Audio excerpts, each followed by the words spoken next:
All right, welcome to the first episode of the Training Tee. And the reason I call it Training Tee I was trying not to look. Why is that so funny? And welcome to the first episode of the Training Tee. The reason I call it the Training Tee, I have a cup of hot tea, which I enjoy almost every day. Today I have elderberry tea because I like the immunity benefits.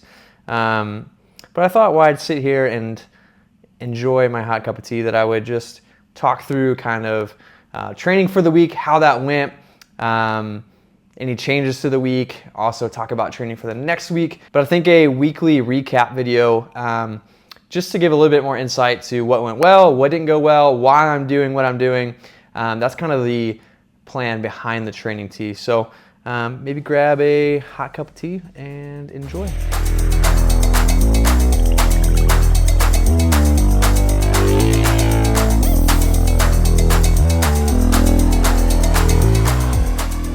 So first this week, the goal was 100 miles. It'd be my first week doing 100 miles in like over a year. I don't know for sure, but it's been like over a year.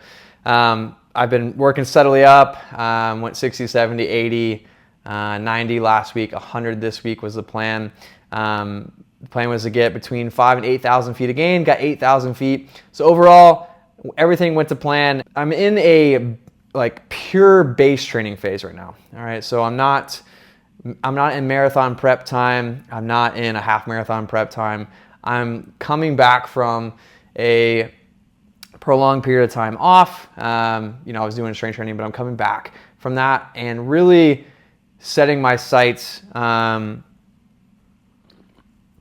3.5 years from now for the Olympic trials. So I'm trying to work things very slowly and intelligently, not trying to rush fitness. And so I have this kind of roadmap kind of laid out for the next 3.5 years. And so I'll be spending a lot of time in this pure base training phase. So I'm really just trying to work on increased running mileage, time spent running each week, a little bit of vertical gain, even though it's not super marathon specific. I think that hills and vertical gain can provide a ton of benefits for runners training for any event, but especially in a base training phase. So how did that break down this week? I did 2 days of doubles. The plan was to do 3. I kind of jammed my mileage a little bit more into my single morning runs. I had one workout day, which I'll get into in a second, and one long run day. And that'll kind of be the rhythm for the foreseeable future. Just adding a little bit more doubles, adding in more, running mileage each week, trying to up the vertical gain a little bit. I'm preparing for CIM in December, but I really have my sights set and training schedule and training plan set for a race next spring. That's kind of like my goal race over the next year. And that's springtime on the East Coast in the United States in April. You could probably guess what it is, but that's my goal race for kind of the next year, even though I'm racing CIM. So I'm taking this kind of really, like I said, methodical, slow approach to get to that point to run really well next April. So this week I did a sprint workout on Wednesday, and you might be thinking, why in the world would somebody who's training for a marathon sprint?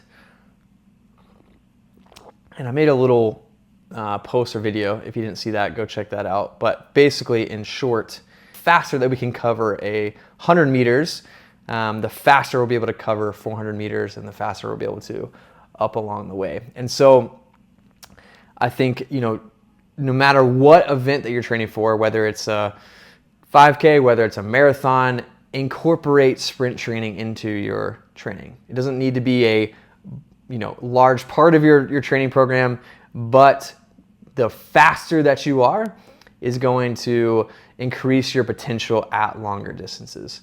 And so that's why I did some sprint training this week, and that'll be kind of thrown in every few weeks, kind of moving forward, even as I get into harder marathon specific training. I need to keep that sprint speed up. And it's not just about running more mileage. It's both. And so I did that on Wednesday. I did some hill sprints, and I did some 150 sprints, 150 meter sprints. those were all out, and I'll continue at that intensity, moving forward. But on Saturday, I did a long run. That was the other kind of workout for the week, and that was up in the mountains. I ran from my neighborhood straight through the valley, straight to one of the main kind of mountain roads here in Salt Lake City area. I went from about 4,500 feet to just above 9,000 feet. So it was a very gradual run over the course. I went up for 17 miles basically.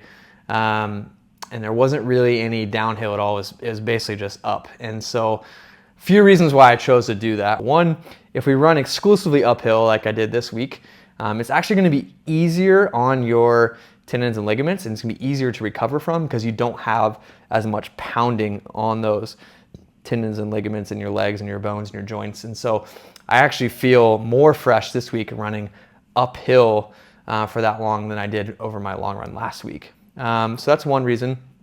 The second reason is it's going to build strength in your legs. So that way, even if you're training for a flat half marathon or a flat marathon, just having more strength and power in your legs is going to help you run faster, be able to help withstand the constant pounding more, from that race. So that would be the second reason. And then really in a base training phase, and you can make this argument from any part of the training phase, but especially in the base training phase, our focus is on aerobic development, right? And so if I'm able to run uphill and it's easier on my body, I'm building strength in my legs, and my heart rate's going to be higher because I'm running uphill and it's harder. I'm going to get a greater aerobic stimulus and it's easier on my body. And so that's kind of the big three reasons why I incorporate a lot of uphill running in especially the base training phase. And so I'll be definitely continuing that over the next few months, until as long as I can until snow hits the ground. But summertime is the best time if you live in a mountainous area to get those uphill runs in and get up to high altitude, which is also going to help the aerobic stimulus. That's kind of the goal around that long run for the week. I did 18 miles, gained about 4,600 feet. So I'm going to try to keep progressing that. And so this week I want to finish up tea time. Hopefully, I'm about halfway through my cup. Hopefully you've made it through some of yours. But this week the plan is to do 110. I'm going to go up another 10 miles this week.